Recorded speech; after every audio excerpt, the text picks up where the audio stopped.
और आखिरी बार छात्रों की।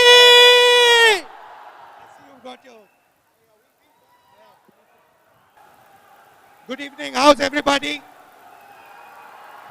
I want to welcome all of you here this evening. Thank you for coming. And thank you for coming specially because it's been a very rainy day here. Lot of slush, lot of difficulty for you to come here. So I really appreciate all of you coming here this evening. What I want to discuss with you is a central issue in India now. It's about the future of our children, the future of our youth. It's about our education system. And in particular, it's about our examination system, a system that all of you, every single one of you, has to go through. This is not a political meeting. This is a meeting that is about the youth of India, their future, their struggle, and the difficulties they face. Now, I'd like to start by saying that हर साल हिंदुस्तान के करोड़ों घरों में आप जैसे युवा students 5 साल के लिए अपनी नॉर्मल लाइफ को छोड़कर एग्जाम की तैयारी करते हो। सही है, गलत है? सही है। 8 से 10 घंटे नॉन स्टॉप रात दिन आप लोग काम करते हो।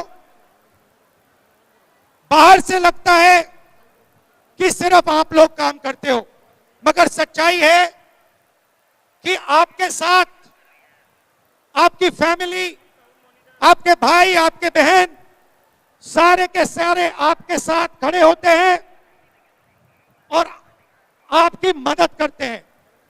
99% लोगों के माता पिता मिडिल क्लास और गरीब घरों के होते हैं।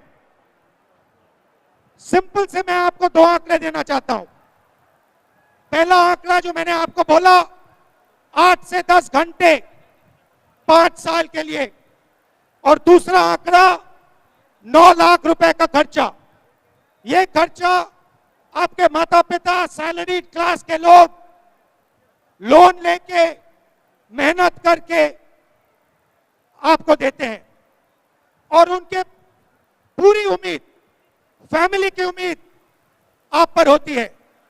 वो चाहते हैं कि आप सक्सेसफुल हो, और सच्चाई है कि ज्यादा से ज्यादा परिवारों में 1 या 2 बच्चे एग्जाम के रूट पे जा सकते हैं।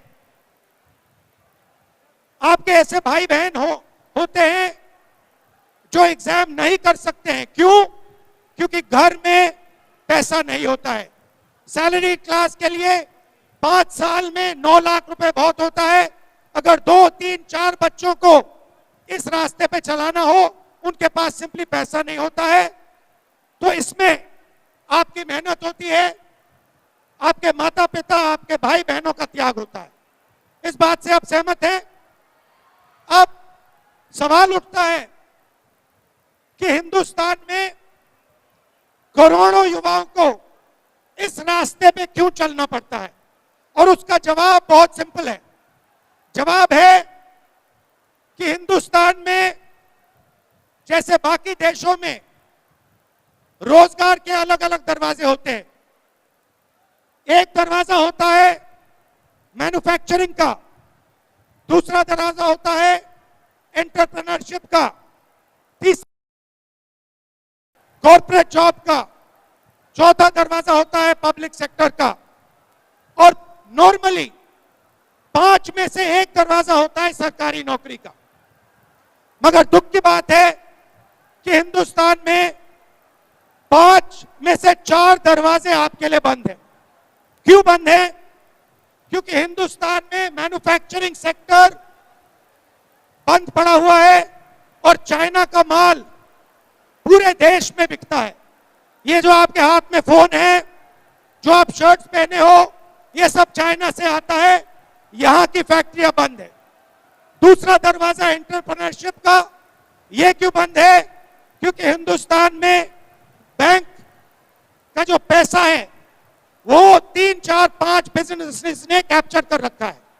नाम आप जानते हो, नाम दोहराने की जगह नहीं है, मगर अगर आप में से कोई एंटरप्रेन्योर बनना चाहता है, आप में से कोई बैंक लोन चाहता है, आपको बैंक लोन नहीं मिलेगा, इसलिए वो दरवाजा आपके लिए बंद। तीसरा दरवाजा कॉर्पोरेट जॉब जो हुआ करता था, आईटी का जो जॉब था, उस पर एआई ने बहुत जबरदस्त चोट लगाई। और चौथा दरवाजा पब्लिक सेक्टर का, वो प्राइवेटाइजेशन के कारण बंद हो गया है। तो करोड़ों युवाओं के लिए ये रास्ता, एक रास्ता सरकारी जॉब वाला, सरकारी नौकरी वाला खुला है, और इसीलिए करोड़ों परिवार अपना पैसा निकालकर, बैंक लोन लेकर, अपना पूरा भरोसा आप पे डालते हैं कि आप इस रास्ते पे अच्छी तरह चल पाओ और सफलता प्राप्त करो। मगर बात यहां नहीं रुकती, क्योंकि जो स्टैटिस्टिक्स हैं वो सारा का सारा रिवील कर देते हैं। इस रास्ते पे 6 करोड़ लोग, इस दरवाजे में 6 करोड़ लोग घुसने की कोशिश करते हैं। 6 करोड़ लोग एग्जाम लेने की कोशिश करते हैं, मगर उनके सामने छोटे छोटे दरवाजे हैं। कौन से दरवाजे? फाइनेंशियल कॉस्ट का मैंने आपको बताया, 9 लाख रुपए। फैमिली प्रेशर होता है, फैमिली कहती है कि भाई कब तक करोगे, कितनी बार करोगे। एज लिमिट आता है, एक एज के बाद ये आप कर ही नहीं सकते। तो सिंपल स्टैटिस्टिक्स में आपको आज देना चाहता हूं, 9 करोड़ एस्पिरेंट्स में से 6 लाख एस्पिरेंट सक्सेसफुल होते हैं। अब ये बहुत बड़े नंबर हैं, इसको मैं थोड़ा सिंप्लीफाई कर देता हूं। 150 युवाओं में से एक युवा सफल होगा। मतलब नॉर्मली आपके क्लास में 50 बच्चे होते थे स्कूल में, 50 बच्चों में से आप एक बच्चा फर्स्ट आ सकता है। अगर उन 3 क्लासेस में से आप फर्स्ट आते, तभी आप इस रास्ते पे चल सकते हो। बाकी लोग जो सेकंड आते थे, थर्ड आते थे, फोर्थ आते थे, वो सारे के सारे इस दरवाजे को पार नहीं कर पाएंगे।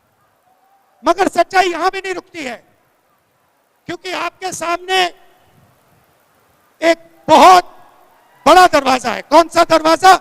यह दरवाजा, कि सचमुच में एक रास्ता नहीं है।